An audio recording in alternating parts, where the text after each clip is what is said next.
Hey guys, welcome back to TechMan. Today, let me show you how to change your email address on Steam. Changing the email link to your Steam account only takes a few minutes if you know where to look.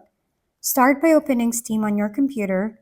Once the client loads, move to the top left corner and click Steam, then select Settings from the drop-down menu.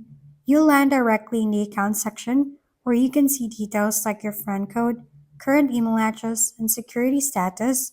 Here, click Change Email Address to begin the process. Steam will redirect you to a verification step through Steam support. If you still have access to your current email, choose the option to send a verification code to that address. Check your inbox, copy the code, and enter it when prompted. After verification, Steam will ask for the new email you want to use.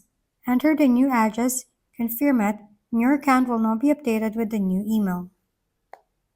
If we've been helpful, kindly give us a thumbs up and don't forget to hit the subscribe and bell button for more contents.